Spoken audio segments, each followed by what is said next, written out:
Hi, my name's Joe. I've been a Kiss fan since I was 7 years old. My neighbor let me listen to his Love Gun record, and between the album cover and the music, I was hooked. I, like every other kid on my block, was blown away by the pictures I had seen of them, the music I had heard from them, and the rumors I had heard about them. The blood was real. So was the fire. Gene's tongue was a cow's tongue. They always wore the makeup, and no one ever saw them without it. I remember very clearly being at my grandmother's house one afternoon when she was watching General Hospital. A commercial came on for the new record Kiss Unmasked. I ran straight to my mother and asked if I could get it. She told me, "If you go to camp, when you get back, I'll get it for you." Up until that moment, I had argued and fought every day because I didn't want to go to camp. Boom. There I am, waiting to go to camp. I got on that bus and went, and it sucked. 2 weeks of torture. But when I got home, I got that record. I'm 47 now, and like most of you watching this, I never stopped following the band. I've collected everything Kiss I could get my hands on.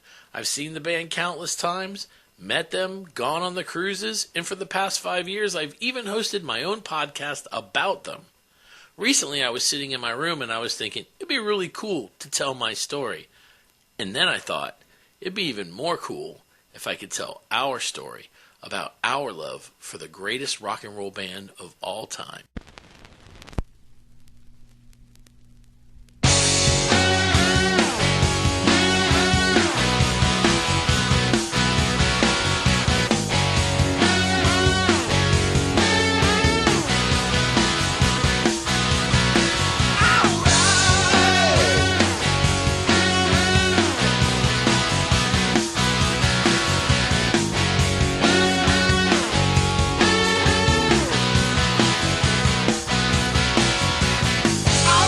In this episode, we went all the way to New York City to see Kiss live at Madison Square Garden. But before we did that, we hung out with Joey Cassata, actor, author, musician, and all.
Seen that, there's only one thing left to do. Let's hear his story.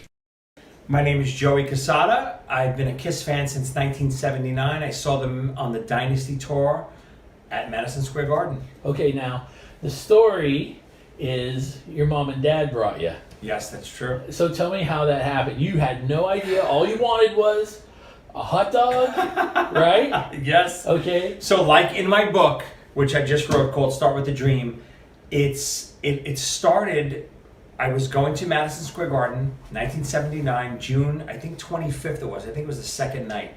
And my brother was a big fan of Kiss. I had no idea who they were. I saw images and stuff like that on TV, but I never really knew who Kiss were, didn't know their music, didn't know anything about them.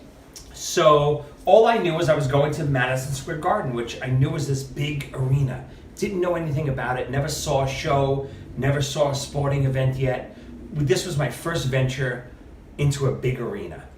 So when we got there, I really was just thinking about getting a hot dog. I was a little chubby 5-year-old kid, and I just wanted to eat my hot dog. And I said, "Oh, I'm good to go." I smelled the burning pretzels, which you'll smell later. We're actually at Madison Square Garden tonight, and I just wanted my hot dog. And my brother knew why we were there, and obviously my parents knew why we were there. Walked into the arena. Of course, I saw images of Kiss, and I saw the face paint, and it kind of brought back some memories of maybe seeing some commercials on TV. And at that point, I really don't even know what I saw. I just kind of recognized the images, but I didn't associate it with music or Kiss or anything else. I just kind of recognized the images. So when we got into the arena, of course, I got my hot dog. I was satisfied. We walked through the curtain, and I saw what looked to me like 1 million people. I said, "Holy crap. How can this many people be in one place?" I couldn't believe what I was seeing. And all I saw was people after people after people, and wearing Kiss shirts. And of course, I didn't know it was Kiss at the time. I just saw these images on these shirts. I said, "Where am I?" And back in the 70s, there was smoke filling the air, whether it was marijuana or just cigarette smoke, or there was a smell in the air, and I was all the way up in the worst section you can possibly imagine. If anyone who's ever been at Madison Square Garden knows that the blue section, the blue seats, is the super, super high section, the worst seats you can get. I think now they're called something else, but back in the day, they were called the blue seats. And we were all the way up in the 400 sections of the blue seats, and you could barely even see what was going on down below you. They looked like little ants. But all I knew was this energy was filling this stadium. And I said, "What is about to happen?" I didn't know what was going to happen. It was, the lights were still on and everything. And then all of a sudden, the lights went down. And there was this hum. And I felt like this electricity in the air. I had no idea why I was even there. I didn't know if it was music, the circus, the Yankees. I had no idea what was going to happen. All I knew was I just finished my hot dog. I was happy. I was ready to go home. You wanted the best. You got the best. The hottest band in the world. Kiss. Boom. And I was mesmerized for the next 2 hours. All I saw were these superheroes on stage. Again, there was no giant screens. There was no nothing. I saw these they basically looked like little ants to me because they were so far away. But the sound that was coming off the stage, and you could tell that, you could still see the imagery of each character, the demon, the Star Child, the Spaceman, the Catman. You could see these guys, and I was mesmerized for the next 2 hours. And finally, when Peter Criss's drum rose all the way up in the air, 20 feet, 30 feet, 40 feet in the air, and I saw him up on that stage playing this massive drum set, it looked like a superhero flying a spaceship to me. I'm 5 years old. What do I know? I know Superman, I know Batman, I know Star Wars. What do I know at that point? I don't have a lot of reference. I barely know music. So I'm seeing this, and I'm seeing this guy that looks like a cat with makeup on in this crazy costume flying in the air. And all I'm thinking is, this is like my comic books. I'm a big comic book collector. I'm like, wow, this is like the Avengers to me. And I was mesmerized. And from that moment on, all I could ever think about for the rest of my life, I'm 45 years old now, I was 5 then, 40 years later, still all I could think about is playing the drums like Peter Criss that night. That's awesome. It's incredible. Changed your life. Changed my life for the better. I mean, some people will say for the worse, but I say for the better. It gave me purpose. It gave me a goal. It gave me a dream. My book I wrote, Peter Criss wrote the foreword to my book called Start With the Dream. Right. It all came full circle. I saw him 40 years ago on that stage at Madison Square Garden. Tonight we're going to see Kiss 40 years later. Yeah. 2019, Madison Square Garden. And Peter Criss, to write the foreword to my book and to kind of pay tribute to me and to say what me writing a book about my dreams coming true the first night that I saw Peter, or my dreams starting, not necessarily coming true, but starting that night, meant the world to me.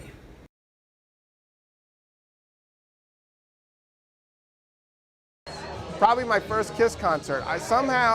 in 1979, I talked my dad into taking me up to New York to Madison Square Garden on July 24th to see Kiss play at the Garden on the Dynasty Tour. I will never forget it. We had nosebleed seats. They looked like ants on stage, but I didn't care. I was a kid. There was Kiss down there, and we just sat in the seats, and it was still probably the best experience I've ever had. Favorite memory just happened this last year. I bought the Gene Simmons vault, and I had met Gene before at the official KISS conventions back years ago, and actually talked to him.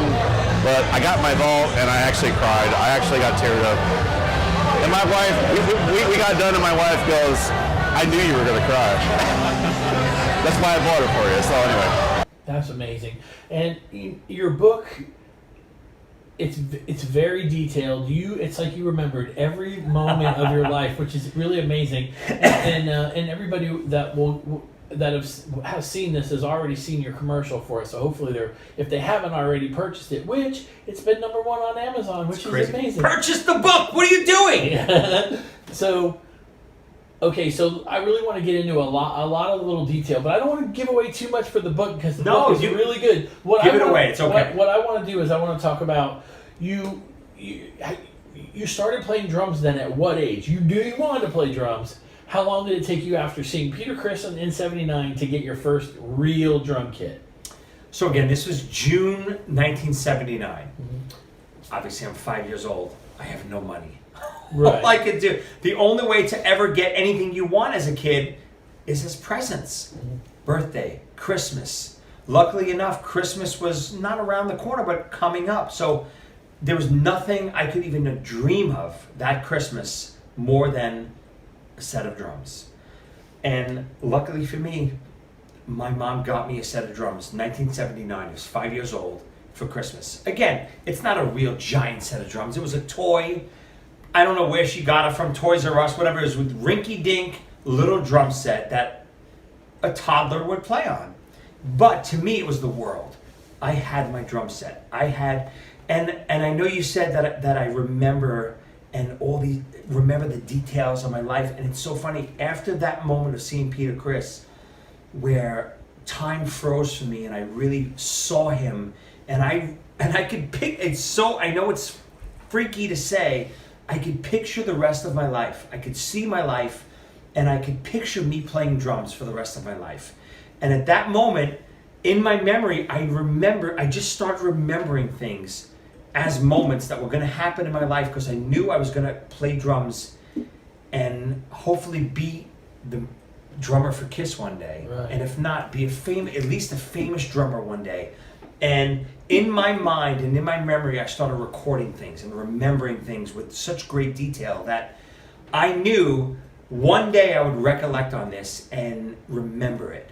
And 1979 Christmas, I got my first set of drums. And I remember the first thing I saw was a bass drum pedal, which was a little plastic rinky-dink bass drum pedal. But it was a pedal nonetheless. And I was like, what the hell is that thing? And just because, when I saw Peter Criss. You saw the front. Yeah, I don't know. He's playing drums with his feet. All I see are his sticks and his hair and his energy. And I'm thinking drums are your sticks playing with your hands. And when I saw you have to do stuff with your feet, I was like, oh my God, this is impossible. How could I ever do this? But sure enough, I banged on that little plastic toy drum set hour after hour after hour when I was a kid.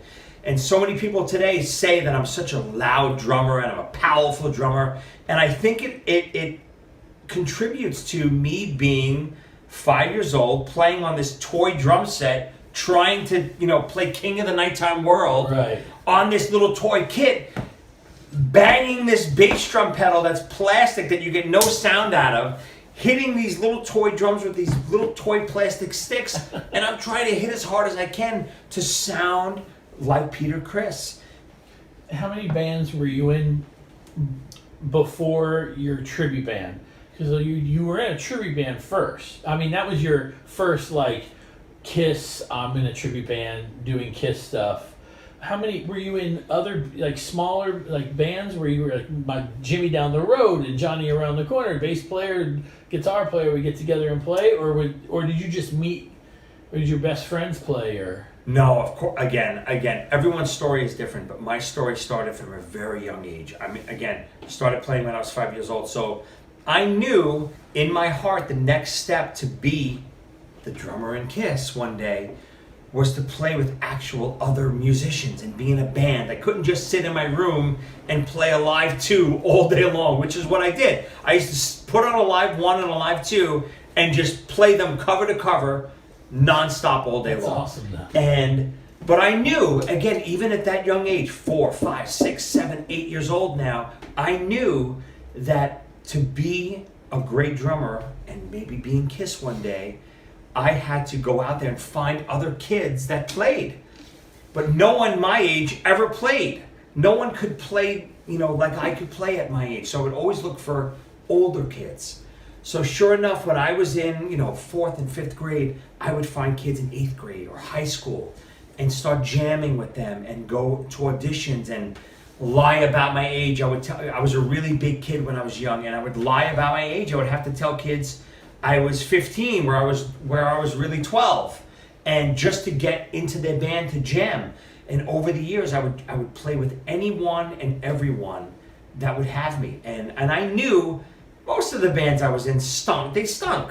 But I knew, and even at that age, it was so crazy knowing what I know now at that age. Looking back, I knew they were stepping stones. I knew this band stunk. But I stunk too. We all stunk. We stunk together, but we were growing. What was your Kiss connection until you got your kit? Were you listening to a lot of records? Like you talked about drumming to Alive and Alive 2, but your brother, who's how much older than you? 5 years old. 5 years old, so he's 50. So, he'll be 50. Yeah, he'll be 50. Were you raiding his room for magazines and records, or he just come in, look? As soon as we got home from Madison Square Garden that night, I was captivated. I said, my brother's name is Dan. I said, Dan, what do you have? Give me everything you have. So the first thing he gave me was his copy of Double Platinum, which I guess had come out the year earlier. Right. And I saw this. It was like my holy grail. This thing was glowing. It was magical to me. I opened this gatefold cover. It was glowing. I don't know what a platinum album is. Right. I just assumed this is a platinum album. Right. Double platinum, it's platinum. Right. I don't know what it's made out of. I just assumed, holy God, this is amazing. Started listening to it nonstop.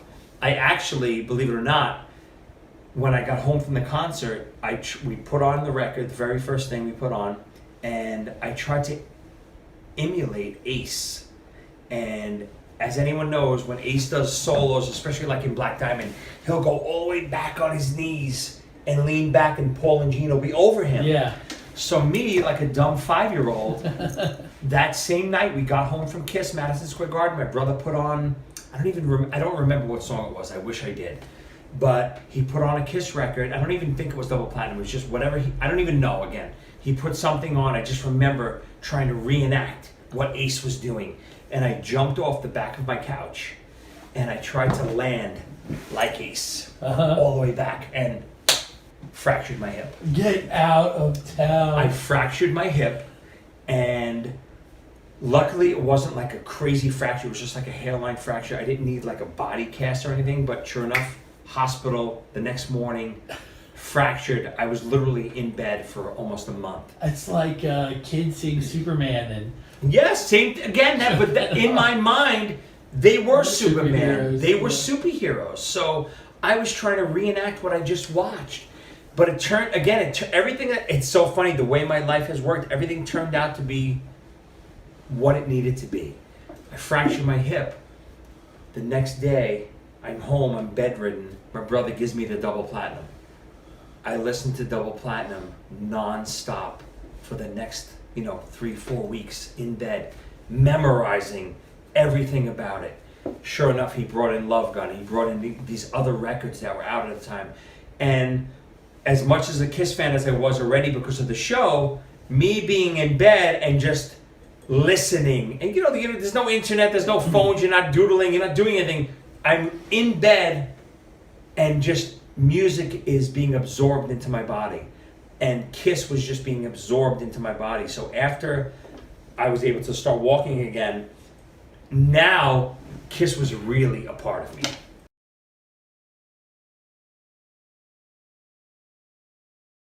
I was probably about 8 years old, and a friend of mine showed me the cover of Kiss Alive 2, and he played Detroit Rock City for me, and that was it. My first Kiss record, the one that was mine of my very, very own, was Kiss Alive 2. And I'll never forget the first time I listened to it. I put it on, and it was like, kaboom, you know, and it's Kiss, you want them? Yeah, you know, and right into them first songs and rock so hard, you know, and just something, a little kid just be like, yeah, you know, and you look at the album cover, man, you open that big old sleeve up and see them with the fire and the explosions, and they're up on the deals, and Peter Criss is on his risers with the cat. I mean, it blow a kid's mind. So let's flash forward a little bit to your cover band, or your tribute band. It was a tribute band, was it a cover band? Either way is okay. Either way, yeah. Some people... I know. Some people are very... Don't call a tribute band a cover band. They will hurt you. Yes, it's very bad. What was the name of the band? The name of the band was Kiss Nation. Right. Okay. And so the way this started, like I said before, I was in bands for years and years and years. And fast forward, now I'm in my 20s. And I've been chasing the illustrious record deal for years now. Yes. From 18 on, I've been in bands that were established enough and good enough to possibly get a record deal. But now we're talking about 1992, 3, 4, 5, grunge is taking over. And I'm not grunge. You know, my bands were playing Skid Row type music and, you know, Motley Crue and Bon Jovi, you know, commercial metal at that time. Yeah. And we were just dated. Everything I was doing, every record company, you know, we almost had to deal with Atlantic and all these other record companies were just, they loved the band, but the singer was, you know, like a Jeff Tate type singer. We were just outdated. We weren't getting a deal. And I was just so frustrated and burnt out with the music scene at that time. Not that I would ever give up my drums, but I was like, this music business is killing me. It's draining my joy of playing my drums. Sure. So I got to go out and figure out something to do to bring back the passion that I had when I was a kid. And I swear to you, I had no idea what that was. I was not looking for a tribute band. Never even thought people did. At that time, I didn't even know tribute bands existed. No idea. Opened up the Village Voice one day, much like probably I think Gene and Paul answered Peter's ad in the Village Voice. Just skimming the classifieds and musician ads, and I saw a band, a Kiss tribute band, and I'm not even sure I knew what that meant. Doing Creatures of the Night era Kiss, looking for an Eric Carr drummer. Now at this time, you're talking later in the 90s, Eric Carr now is, you know, Peter Criss, I saw Peter in 79, but now he's gone. Yeah. So almost immediately. Almost immediately. Yeah. So Eric Carr, my first record, physical record that I ever bought in the store was The Elder. And the liner notes said, drums, Eric Carr. And I was like blown away because I was like, well, where's Peter Criss? He's my idol. Who the hell is this Eric Carr guy? But instead of being mad that Eric Carr was replacing Peter Criss, I was infatuated. I had to figure out who this Eric Carr guy was.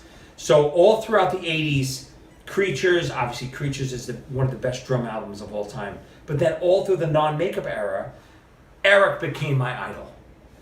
And all those albums became my Bible, especially Animalize Uncensored, the video. Yeah. When that came out, that became my new Alive 2. I played that backwards and forwards 10,000 times maybe. I can play that right now if you ask me, lick for lick, everything Eric does vocally and drumming wise. That's awesome. So he became my idol. So when I saw this ad in the Village Voice that said, tribute band looking for an Eric Carr drummer, I was like, this is fate.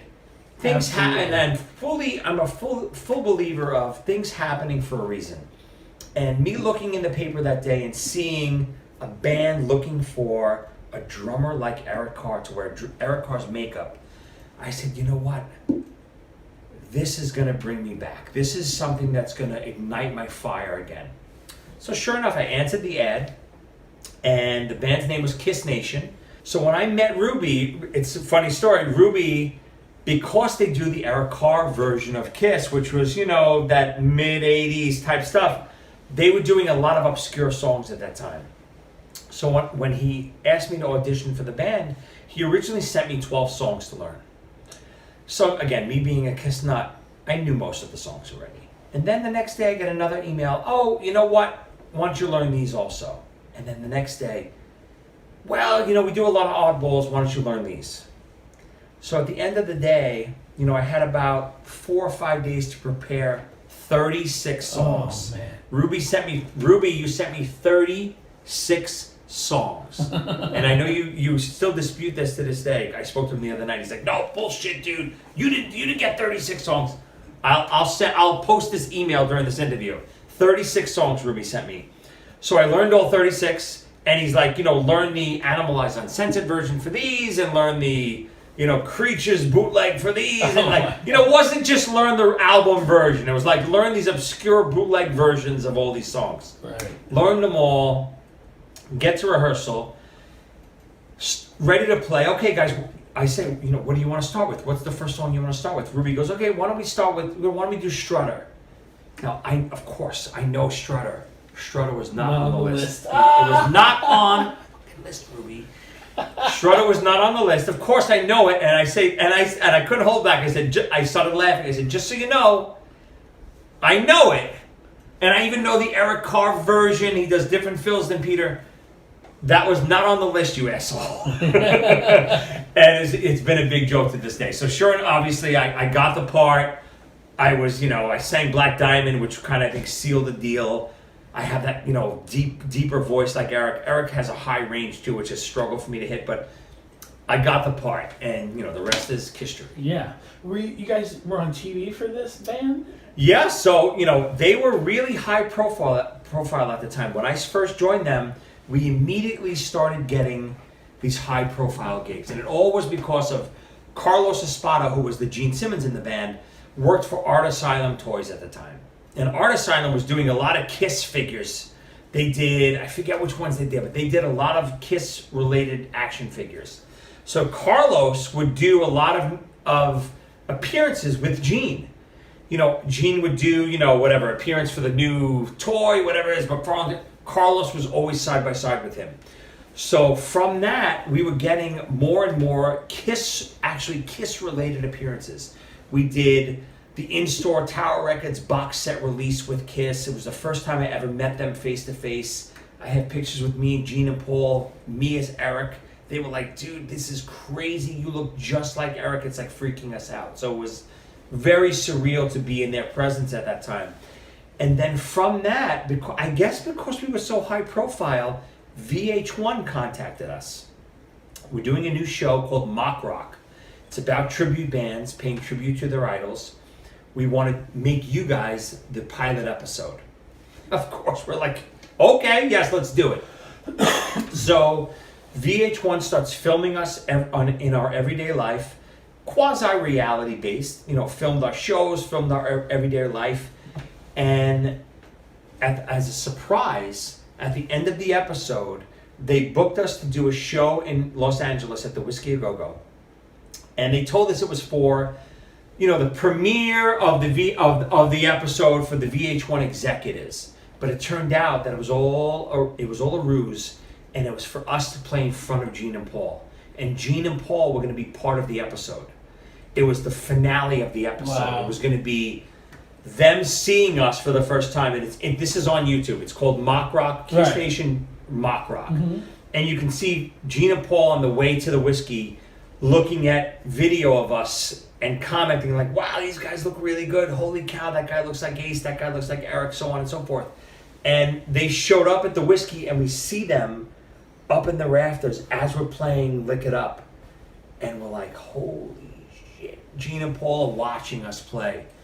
And it was just so surreal. They came on stage after us, and they said you guys are great, and they even said, I think it's still in the video, if we ever stop touring, we're gonna put you guys on stage instead of us. Nice. And we did interviews with them afterwards, and so on and so forth, and that stuff just became so surreal to us. We just filmed an episode of our TV show with our idols. Let's talk about after that band was over, because there's so much more. Because you've done Broadway, you played in a band that opened for Kiss. You've done TV. Have you done movies too? Never in a full-length movie, no. Never. Yeah. I'm just saying. Yeah. I'm just saying. That eventually. No, but you're so right, and it's about focus, and it's also about a support staff around you. Luckily, for my whole life, I've always had a family that has always been supportive in everything I've done. My mom, my whole life, my wife now, my kids, everyone has always supported me to go after what you're looking at. If you see a goal, reach for it and go for it. Keep going every day for it, every single day. Even today, I'm here now. I just did 4 meetings before this just to do more projects and more things that I want to do in my life. And it's even with the book. The book is all about that. It's a feel-good story. It's a Kiss fan story. It's about seeing Kiss and having a dream and making your dream a reality and never giving up. And in my life and in the book, you'll read dozens of times where I've had heartache and struggle and obstacles in front of me where I could have easily quit and stopped, and instead I took it and pushed it down and not only stepped over it, but it made me stronger. It made me strive harder to get to what I want to do. Absolutely. And, the Kiss Nation thing was another thing. Once from Kiss Nation, I met the singer from Kiss Nation who played Paul Stanley, Paulie Z. Okay, now we're moving towards the next band. Right. Okay. So from that, again, I'm a firm believer that everything happens in your life for a reason. I believe it too. You do things to get you to where you should be, good or bad. There are many bad things that are going to happen in your life. Death, tragedy, heartache, whatever it's going to be. And at the time, people think it's the end of the world and it's the end of everything you want to do. But that happens for a reason, I fully believe. And whether it's right or wrong, it's driving you to a place where you need to be. And for me, tragedy and my mom passing and stuff that I had in my life drove me to another spot. And me being miserable in the music business at a time drove me to Kiss Nation. And it drove me to ignite my passion again for drumming and Kiss and all this stuff again. And it did. It ignited me again. And once I was ignited again, that fire was not burning out. And I met, again, Paulie Z from Kiss Nation, and we formed our own band, ZO2. And ZO2, again, same type of thing. Paulie had that passion that I had. We strove to be the best, and within 6 months of being together, we got the opening slot on tour with Kiss with our original band ZO2. We recorded a full-length album, we produced it, we manufactured it ourselves, we paid for it ourselves, and we got it in the hands of Paul Stanley. Paul loved it. Luckily for us, he had Brides of Destruction, Nikki Sixx's band, was supposed to be on tour with Kiss and Poison that summer for Rock the Nation. Right. And whether they got fired or got thrown off the tour or quit, whatever it is, I don't even know the real story. Whatever happened, we got the slot. Paul had our CD and was like, holy shit, these guys are great. Let's give them an opportunity. I don't know of another unsigned band that has ever toured with Kiss toured with any major act. I don't know any band that's ever done anything like that. We got the call a month before, and we had no idea how we were going to do it, financially, physically, emotionally. We didn't know what we were going to do, but we made it work. We did it. We got an RV, and we basically toured the country with Kiss. We toured with them for 45 dates across the country. So you guys would go on stage, do your thing, then you would go out to your merch, and you would sit there and you would hang out and you would meet people. Yeah, and again, this happened, on a daily basis. We didn't know that was going to be the routine. We were thrown into the fire. We had these young kids go on tour with Kiss and Poison. What? Holy shit! Wow! We were, we were like blown away. We didn't know what to expect. And once we started the routine, we got there the first day. They welcomed us. We went on stage. And, the first thing anyone who's ever seen a Kiss show knows, Kiss fans are brutal. They don't want to see most opening acts. Most opening acts either get booed off the stage or no one knows they're there or it's a laughing stock. Right. And I've been a fan. I've been to see opening acts of Kiss and been like, ugh, I don't even want to go in. Maybe tonight, I don't even want to go in tonight to go see, the Painter. I want to go see Kiss. And we were warned, Gene and Paul, the first day we got on tour, they said, guys, listen, you're not going to be welcomed. The fan base wants to see us. And Poison now, too, who is opening for us, they're not even going to know who you are. They're not going to expect you, and they probably won't like you. Be ready. Go do your thing anyway. And we didn't give a shit. We went out there and we did our thing.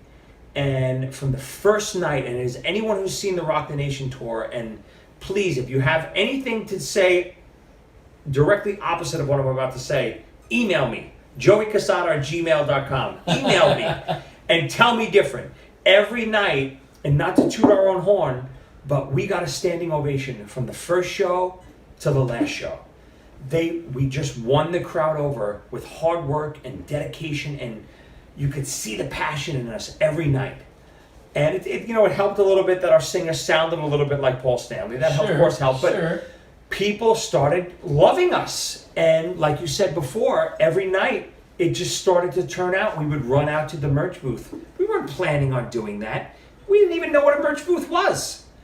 But first night we went out there, we said, let's just see what it's like. Maybe someone will want our autograph. We don't know. We went out there and we were mobbed. And there was hundreds of people around us.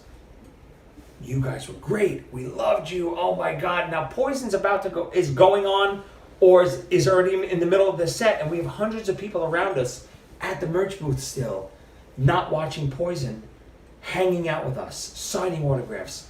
Now we had our CD and our t-shirts for sale side by side next to Kiss. In my book, I have pictures. One of the greatest things I've ever seen in my life was a ZO2 t-shirt hanging next to a Kiss t-shirt. Oh, yeah, that's awesome. Great. For the same price, by the way. We had to price match them. We couldn't undercut them. Okay. But wow, no, we weren't allowed to, of course. Tough. You're not allowed to sell a t-shirt cheaper than Kiss. We had to price match them. So anyway, but we sold out of our CDs every single venue, every night. Now, there was probably 3 to 4 merch stands at these outdoor sheds every night. We sold out every night. We would run from merch stand to merch stand, making sure we hit every person, signed every kid's CD, every person's CD, every person's body part that you can imagine. And it was just every day building and building and building. And then at the end of the night, the climax was at the end of signing everything, we got to see Kiss from the front row every night. We would run, we would hear the hum, and we would go, holy shit.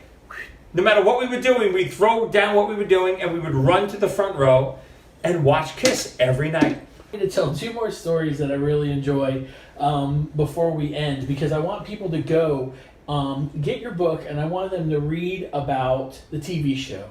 And I wanted them to read about the Broadway stuff that you did. And then I want them to read about the wrestling stuff, because you're a huge... Sure. But here's the thing. Kiss and wrestling seem to go hand in hand. I meet tons of people that are Kiss fans, that are wrestling fans. People you will not believe. If you get a chance, I'm going to go ahead and tell... Joey Licious... So that's on YouTube right now, right? Tell everybody where they can see that.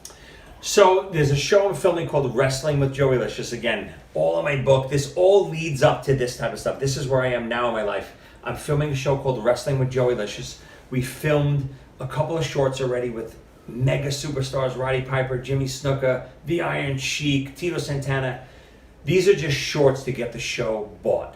we're actually, this is breaking news, nobody knows this, we're filming the official pilot Oh, awesome. this fall, which hopefully will air 2020 on an undisclosed network. I'm not allowed to release it yet, but it's all in the works. We're filming, but you can go to youtube.com/wrestling with Joe Alicious or my personal page, youtube.com/SATA Entertainment, SATTA Entertainment, and you'll see so many clips of all the stuff we've talked about, whether it's Wrestling with Joe Alicious, whether it's ZO2, whether it's the Kiss Nation Mock Rock pilot. You can see all of that stuff on my YouTube page. Awesome. I want everybody to go and look at it. I've been checking all that stuff out. You weren't born an actor, you're born a drummer, but I watch you act and it feels like you took lessons. You know. Right. So for anyone who doesn't know, so ZO2 after the Kiss tour, you know, we were on a little lull. We just toured with our idols, all three of us. Me, Paulie, and his brother Dave, who unfortunately passed away recently. Our idols were Kiss. And we just toured the country with them. And not only toured with them, became friends with them. Playing wiffle ball with them. That's Playing, question. having eating contests. How many people you think in Paul's whole life ever played wiffle ball? I'm going to say Paul? three. Us three. I guarantee Yeah, of that's course. it. You, in the book, you have pictures of Paul Stanley holding a yellow frickin' wiffle ball bat, and I said nobody will ever play wiffle ball with Paul Stanley again in his entire life. You guys have that. Holy crap. Well, it's funny because even when it was happening, you're not thinking it's going to happen. I'm a big wiffle ball player. I'm athletic. I love to do that type of stuff. So in backstage, I was always playing wiffle ball or throwing the football with Bret Michaels, whatever it was. We were always doing something athletic backstage. So one day we were just playing wiffle ball against our RV door, and Paul was like, back all the way in the background, kind of looking in, and I said, "Hey, come on, hang out. You want to get in that bat?" He's like, "Yeah, I'd love to get in that bat." I was like, "Holy shit, Paulson, what the fuck is going on?" Never thinking he's going to say yes. I'm kind of honestly more being courteous than anything else. Never thinking he's going to come and join us. So sure enough, he comes and hangs out with us, and right as he's about, getting ready, I run in to grab some waters from catering. And as I'm getting waters, Eric and Gene are there. And I'm like, "Hey guys," he's like, "Hey, what are you?" And Gene always called me Joey Buttafuoco from the old Amy Fisher story. Yeah. "Buttafuoco, what's going on?" I said, "Hey, we're playing wiffle ball outside. Paul is about to get in a bat. Why don't you guys come hang out?" Okay. Never thinking they're saying yes. Of course, I'm just, again, I'm a kid. I don't know what the hell I'm doing. I said, "Why don't you come hang out with us?" Thinking they're my buddies. Sure enough, they come out. And Gene and Eric are now walking out. I got waters in my hand. Paul's taking warm-up at bats. Surreal. And it's like, what the fuck is going on right now? And we got, the Z brothers, little brother, Vic, just trying to, this is before cell phone cameras and stuff like that. So we're like sneaking video. I have video of it. I have full video of us playing wiffle ball with Kiss. That's awesome. And, we start playing. Basically, it becomes ZO2 versus the three members of Kiss. Tommy wasn't there. And, we decided to pitch to our counterparts. So Paulie Z. Drum to drum. Right, drums to drums, bass to bass, guitar singer to guitar singer. So Paulie Z, who was because Paul Stanley was batting first, decides he's going to pitch to Paul Stanley. So again, we're just in shock that Kiss is even out here playing with. I mean, we're friendly. This is midway through the tour. We're super friendly with them already. We're hanging out and catering every day. Gene's bullshitting with us every day. They're hitting us with picks and sound check. All the shenanigans that's going on. But wiffle ball's enough. Now, we're playing baseball with Kiss. It's like, what the fuck is happening? So, Paul is at bat, and Paulie Z, my singer from ZO2, throws a pitch, and it was a strike right down the middle, and Paul doesn't swing. And, Paulie, being the goofball that he is, gets brazen. He's like, "Paul, that was my love gun. Here comes my destroyer." And Paul Stanley's like, listen, he's like, "Whoa, basically, calm down, kid."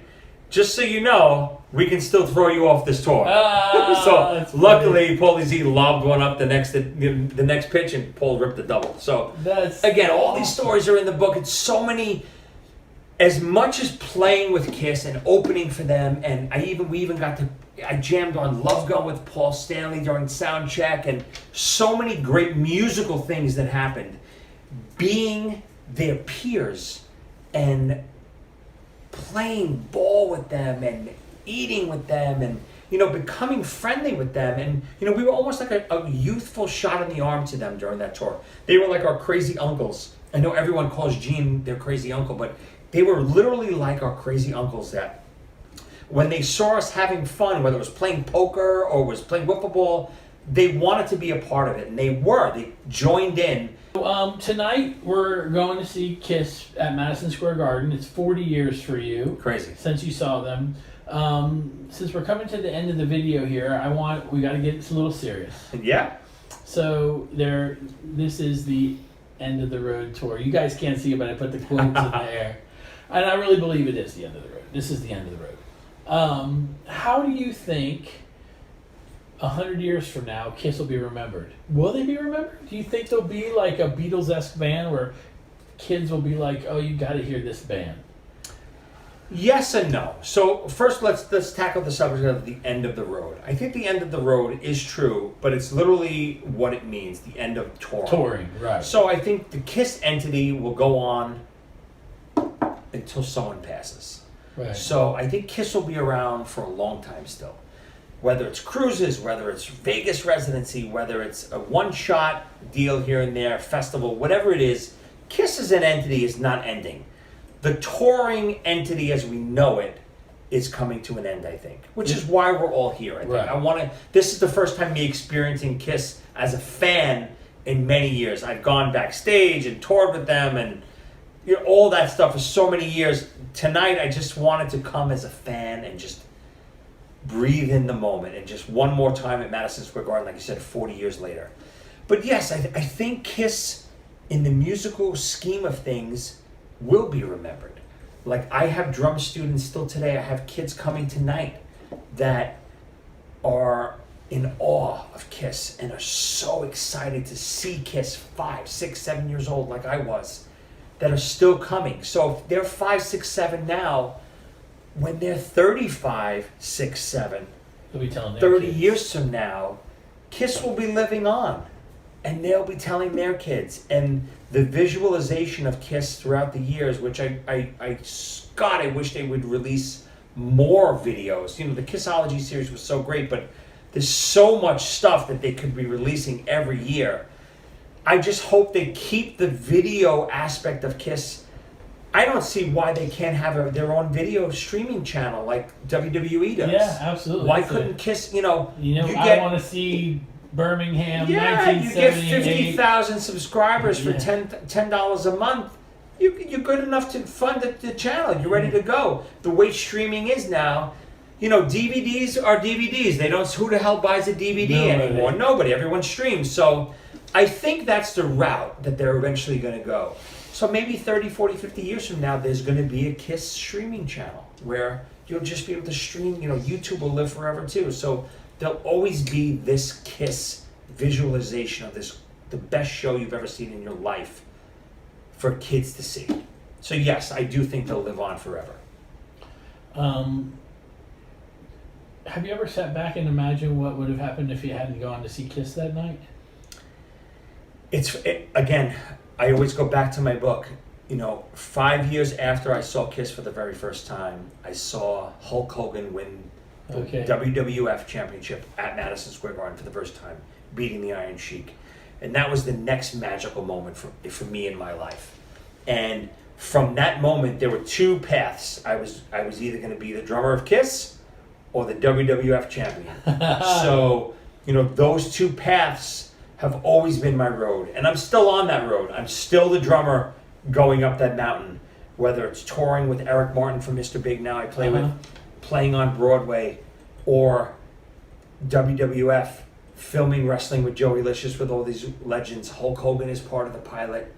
That path is going. So whether it was going to be Kiss, whether it was going to be wrestling, I don't know. But like you said earlier, the Kiss fan base with Star Wars and wrestling and superheroes, I feel like we have this pop culture phenomenon that we all grew up with. We grew up with that. 70s and 80s, that every one of us, if we don't like all of those genres, we probably like 3 out of 4 or 2 out of 4. We like some of those. Kiss, superhero, Star Wars, wrestling. We like, I guarantee you, everyone that's listening either likes 2 of the 4, 3 of the 4, or 4 of the 4. So something in that genre, even now to this day, I have my own comic book series I release. I have it on Amazon. The first issue's out. I'm working on issue 2 now. So one of those other pop culture things would have penetrated my brain like Kiss. I don't know if I would have been a drummer. I'm not sure. Would I have been a drummer? Would I have been a wrestler? Would I have been an artist? Would I have been something in that world would have sunk into 5-year-old Joey's brain and projected me for the rest of my life. I don't know. And it was Kiss. And it just so happens that in this reality, it was Kiss. You feel fortunate for that? So fortunate. I have no regrets throughout I know so many people have regrets and things that they wish they could have done or didn't do, or God, I wish this and wish that. I'm so positive every moment in my life, even the tragedies, has led to this moment talking to you idiots. Everything has led to me to this point, seeing Kiss tonight at Madison Square Garden. Every career choice, every personal choice, everything has led me to be where I should be. Absolutely. So I have no regrets.